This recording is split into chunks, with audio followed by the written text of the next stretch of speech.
Hello, I'm Veronica Campbell from Integrated Manual Physical Therapy. I'm a huge fan of self-care, and one of my favorite home self-care tools is cupping. And so one of the sets I like to buy is this sort of AccuZone cupping set. You can use soft cups or these sort of plastic suction cups, which is the ones I tend to like. I'm going to teach a couple quick tricks of self-care for this. Of course, having a professional apply these to you and being able to get to your whole back and having the full treatment is really beneficial. But if you're in a pinch and things are really bothering you and you can't get into an appointment and you need some kind of tool for self-care, I'm a huge fan of this. Now, there's lots of different ways to use cupping sets. What I like about this set is it comes with a lot of different plastic cups of different shapes and sizes, okay?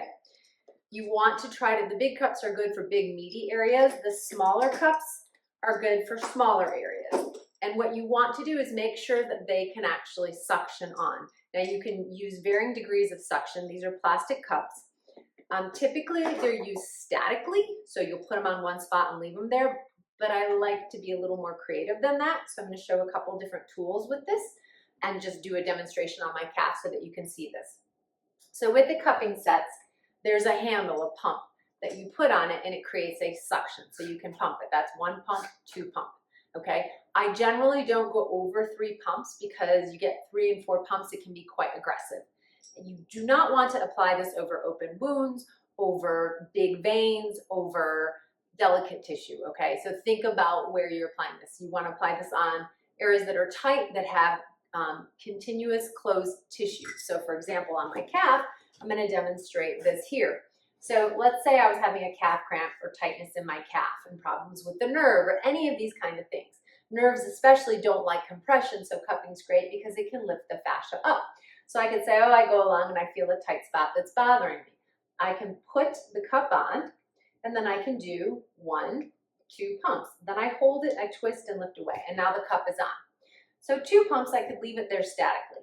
But I generally like to add things to it, so I tend to put the cups on and I'll add movement. So I could do ankle pumps, I could do ankle turns, I could put the cups on and walk around, I could put the cups on and I could slide my leg down and slide my leg up. So there's lots of options with this.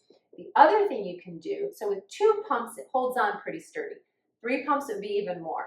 I generally don't leave them on more than 5 minutes, but you can depending on your body's tolerance. So if I have a cup on this area for 5 minutes, adding movement, being static, adding movement, being static, it starts to get quite red and dark. I want to lift the little blue lever, release it, and let it relax.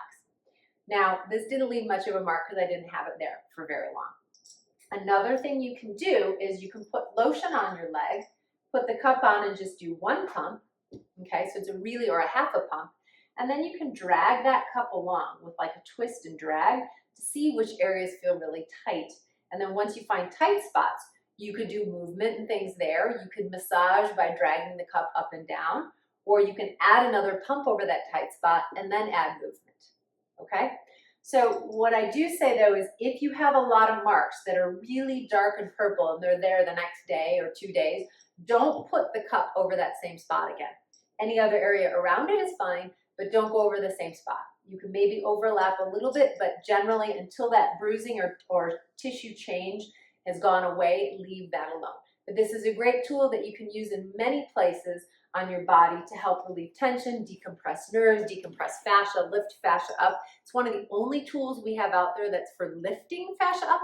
I love to use it on the IT bands, especially under any little tender points. I'll line up 4 or 5 cups in a row, and then I'll add movement, or I might drag that cup until I find those tight spots and then add several cups in a row. But it's a great way to manage your IT band, or if I get really bad headaches, I'll put them on my upper trap area, and I might do shoulder shrugs or neck movement or the genies or different things. Now, sometimes they will just pop off because you didn't get a good suction or seal or something. So just reapply. As long as you haven't had them on there for 5 minutes and then they popped off and you have a dark mark, don't reapply over that. But if you've only had them on a minute or something and they're just not sticking, and reapply, add a little more, add another half a pump maybe, or add a little bit of lotion. They are tricky to get to stick over hairy areas, so if your problem area is very hairy, you may have to shave that to make it more beneficial. But this is a great self-care tool. You can buy the different cups online. Ask your healthcare practitioners which ones they like. I generally recommend the plastic ones for home because I'm clumsy and I don't want to break glass. So there's fire cupping with glass. I'm not suggesting that. They also have very malleable, bendable cups that you can kind of use your hands to cup and suction on and drag around for self-massage with lotion, which is great too. So any of those tools can be very helpful. And I hope this helps. And if you have questions, feel free to reach out. Thanks.